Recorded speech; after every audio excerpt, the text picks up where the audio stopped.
On April 18, 1955, the smartest man who ever lived took his final breath at Princeton Hospital. The world mourned the loss of Albert Einstein. But while the public was grieving, something disturbing was happening in the hospital morgue. The pathologist on call, Dr. Thomas Harvey, wasn't just performing an autopsy. In a move that would destroy his career and turn him into a pariah, Harvey removed Einstein's brain. He didn't ask the family. He didn't ask the hospital. He just took it. For the next 40 years, the most valuable biological specimen in human history wasn't in a high-tech lab. It was in Thomas Harvey's basement. It spent time in a mayonnaise jar. It was driven across America in the trunk of a Buick, stored in a cider box underneath a beer cooler. Why? Why did a respected doctor become a grave robber? Harvey was obsessed with one question. Is the hardware of genius different from the hardware of the average person? He believed that if he could slice that brain thin enough, he'd find the physical source of Einstein's intuition, his creativity, and his effortless ability to understand the universe. For decades, the answer was no. Physically, Einstein's brain was normal. It wasn't bigger. It wasn't heavier. It seemed the theft had been for nothing, until 2014. That's when a team of scientists led by Wei Men and Dean Falk used a new technique to look not at the neurons, but at the connections between them. They discovered that Einstein had a freakish anomaly in a specific part of the brain called the corpus callosum. This is the bridge that connects the logical left brain to the creative right brain. In Einstein, this bridge was thicker and more heavily connected than in any control group they had ever seen. This was the smoking gun. Einstein wasn't smarter because he had more brain.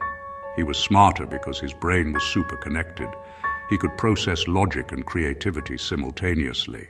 Now, this brings us to the 7-second trick. There is a controversial video presentation circulating online right now that explains how you can actually stimulate this same bridge in your own brain using sound. I've linked it in the description below. It's the first link you see, but don't click it just yet, because before you go there, you need to understand why this works.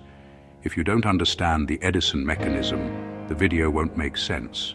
Stick with me for the next few minutes, because I'm going to break down the specific 7-second protocol that Thomas Edison used to force his brain into this super-connected state, and how you can do it digitally.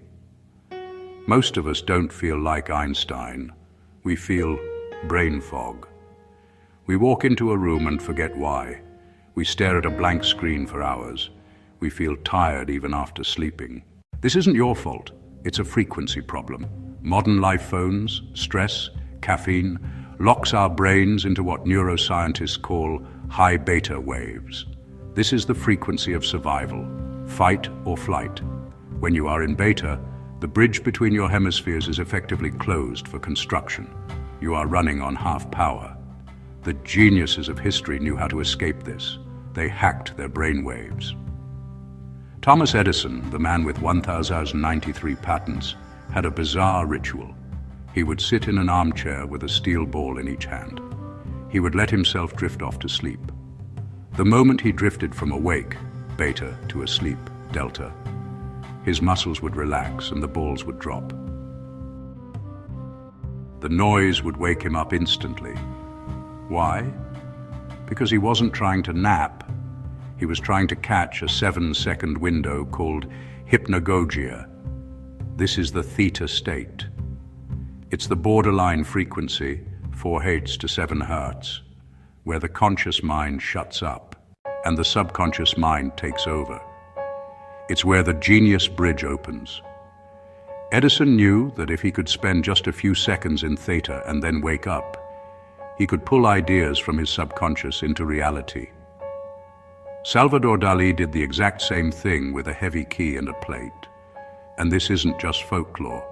A study published recently by the Paris Brain Institute tested this. They gave people complex math problems. The group that was allowed to drift into this Edison state for just a few seconds was 3 times more likely to solve the problem than the people who stayed awake and worked hard. Think about that. Success with no effort. The people who worked harder failed. The people who took a 7-second micronap succeeded. This proves that hard work is not the same as brain efficiency. But here's the problem. You can't carry steel balls into your office meeting. You can't nap while driving. This is where the Neuro Energizer video I mentioned earlier comes in. The presentation explains a method developed by a researcher named Dr. Orson McQuoid. He realized that you don't need a nap to get into theta. You can use sound. It's called brainwave entrainment. The 7-second trick in the video isn't a nap. It's a specific audio frequency, a binaural beat, that forces your brain to synchronize. By playing a slightly different tone in each ear, your brain creates a phantom third tone that mimics the Edison frequency. The claim is simple. You listen to this track. It takes about 7 seconds for the brain to recognize the frequency and begin the entrainment process. It drags you out of that stressful beta state and drops you right into the theta flow state. And this is why the title of this video says, Attract Success. When you are in theta, you aren't fighting resistance. You are in flow. Ideas come easily. You notice opportunities you missed before. It feels like luck, but it's actually biology. Now, does it work? I've looked into the testimonials. Users like Brandon report that after using this audio ritual, the brain fog that plagued them for years vanished in days. They talk about finding the motivation to finally start businesses, get in shape, or just handle their kids without snapping. You have two choices. You can keep grinding in high beta, fighting against your own brain, tired and stressed. Or you can try the Edison approach. Go watch the video. See the research on the Genius Bridge for yourself. It's a fascinating watch, and if the science holds up, it might just be the 7-second shift that changes everything. On April 18th, 1955, the smartest man who ever lived took his final breath at Princeton Hospital. The pathologist on call, Dr. Thomas Harvey, wasn't just performing an autopsy. Harvey removed Einstein's brain. He didn't ask the family. He didn't ask the hospital. He just took it. They discovered that Einstein had a freakish anomaly in a specific part of the brain called the corpus callosum. For the next 40 years, the most valuable biological specimen in human history wasn't in a high-tech lab. It was in Thomas Harvey's basement. Einstein wasn't smarter because he had more brain. He was smarter because his brain was super connected.